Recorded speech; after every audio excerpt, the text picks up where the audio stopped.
নমস্কার বন্ধুরা, আমি সুমন। আজকে হিন্দুস্তান থেকে একটা নতুন কিছু সাবজেক্ট, নতুন কিছু টপিক, নতুন কিছু কাজ নিয়ে আমি চলে এসেছি আপনাদের সামনে। তো আপনি দেখতেই পাচ্ছেন যে আমি একটা হিট চেম্বার মেশিনের সামনে দাঁড়িয়ে আছি। এই মেশিনটার কাজ হচ্ছে যে আমরা পুরোনো টায়ার, যেটা লরি বা ছোট ছোট যে ছোট হাতি, বাস যেগুলো চলে, সেগুলোতে আমরা হচ্ছে রিফোলিং করি। মানে রিফোলিং ব্যাপারটা হচ্ছে কোনো টায়ার যেটা নষ্ট হয়ে গিয়েছে, বিটটা হয়ে গিয়েছে, এই বিটটাকে আমরা পুরোপুরি ফেলে দিয়ে ওর উপরে নতুন একটা বিট আমরা লাগিয়ে দিই। যেটা কাস্টমারের নতুন টায়ার কিনতে খরচা যদি হয় 25,000 টাকা, এই কাজটা আমাদের থেকে করালে তার হয়তো 6,500 থেকে 7,000 টাকা খরচা হয়। ঠিক এই রেশিওতে খরচাটা হয় আমাদের।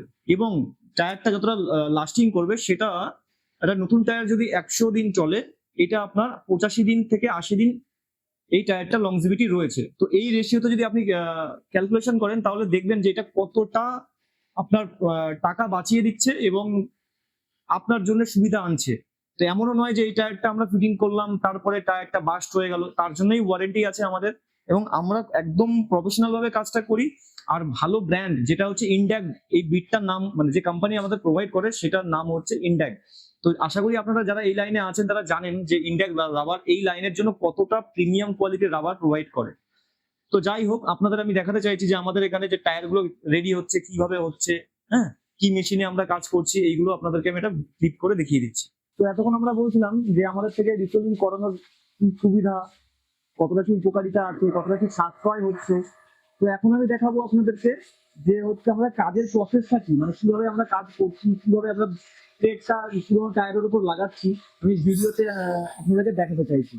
তো প্রথমেই চলে যায় যে এইটার উপরে, যে দেখুন এটা অলরেডি বিট লাগানো হয়ে গেছে। তবে এই বিটের আমি ক্লিপটা আমি দেখাবো কিভাবে আমরা বিটটা এর উপরে লাগালাম এবং তার আগের কি প্রসেস আছে, তবে আমি তোমাদেরকে দেখাই। তো তোমাদের আরেকটা প্রসেস আমি দেখাই, যে যেমনটা আমরা বাইক বা সাইকেলের যে টায়ার লিক হয়ে গেলে আমরা যে ওর ভেতরে একটা ভালভ লাগাই, সেই জিনিসটা আমরা যদি এই গাড়িটা যখন টায়ার রেডি করছি, তখন এর ভেতরে যদি কোনো পাংচার বা কোনো লিক, কিছু গ্যাপ থাকে, তো সেটাকে ওই জায়গাটাতে যাতে এয়ারটা পাস না হয়, তার জন্য এটারও একটা প্যাচ হয়, যেটা হচ্ছে অমনি যে ব্র্যান্ডটা হয় সেই ব্র্যান্ডের আমরা এটা ইউজ করি।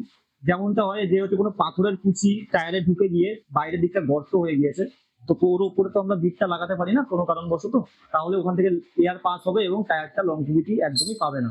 তো এইখানে আমরা এইটার জন্য কি সলিউশন আছে সেটাও তোমাদের একবার দেখাবো, একবার এসে দেখাও দর্শকদের। এই জায়গাটাতে দেখো, এখানে কোন রকম ভাবে কোনো পাথর লেগে এটা ফুটো হয়ে গিয়েছিল।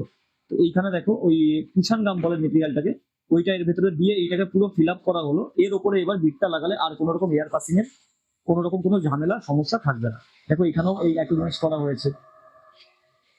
তো এইভাবে এটা আমাদের প্রসেস হয়। এর সাথে দেখতে পাবে এখানে আমাদের আরেকটা মেশিন আছে। টায়ারের যে বিট গুলো হয়, মানে টায়ারের যে ট্রেড হয়, এটা তার কাট পিস, মানে যখন ওই কোন মাপে এটা কেটে ওখানে লাগাতে হবে সেটার একটা মেজারমেন্ট থাকে। সেই মেজারমেন্ট অনুযায়ী যে রোলটা এখানে পুরো পাতা হয়, পাতার পরে এখানে এনে ওইটাকে মেরে এটাকে কাটিং করতে হয়। কি করে যে মাপটা হয় সেই মাপটা একদম অ্যাকুরেট হবে, হচ্ছে ওইখানে গিয়ে সেটা বোঝা যাবে, যেটা দেখলে তোমরা ভিডিওতে, যে ওটা একদম লেগে যাবে একদম এইরকম।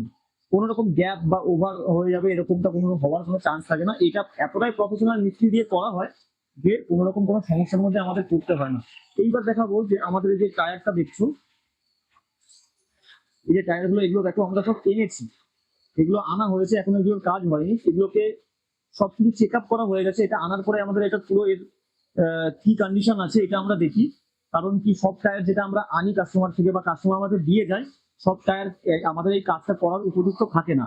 আমরা এটাও করি যে কাস্টমারকে রিজেক্ট করে দিই যে দাদা এটা করাবেন না, করালে এটা টাকা নষ্ট হবে। কারণ সে 5,000 6,000 টাকা দিয়ে করালো কাজটা, কিন্তু তার ওটা লাস্টিং না করলে তাহলে পুরোপুরি লস হবে তার এবং আমাদেরও নাম খারাপ হবে। তার জন্য আমরা শুধুমাত্র সেই টায়ারটাকেই বাঁচি যে টায়ারটার কন্ডিশন ভালো আছে এবং তার উপরে বিট আমরা যদি চাপাই, বিট ট্রেডিং করি, তাহলে সে টায়ারটা অন্তত 20 থেকে 25 কিলোমিটার চলতে পারে। তার নিচে হলে আমরা সেটা রিজেক্ট করে দিই।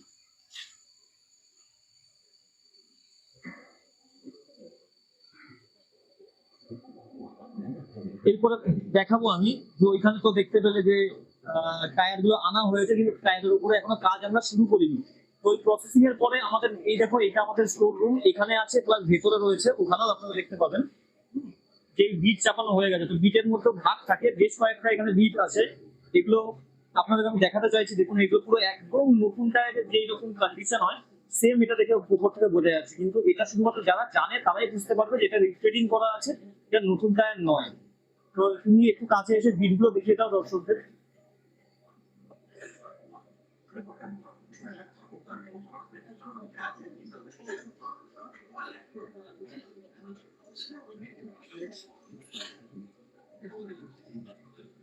তো ঠিক আছে, চলো, যদি কোনো রকম কোনো জানকারি আর দরকার হয়, কোনো কিছু জানার থাকে, আমাদের হিন্দুস্তান অটো কেয়ারের পেজে আমাদেরকে মেসেজ করুন, আমাদের ফলো করুন এবং আমাদের সাবস্ক্রাইব করে দিন, যাতে আমরা আরো নতুন কোনো ভিডিও আনলে আপনাদের কাছে সবার আগে পৌঁছে যায়।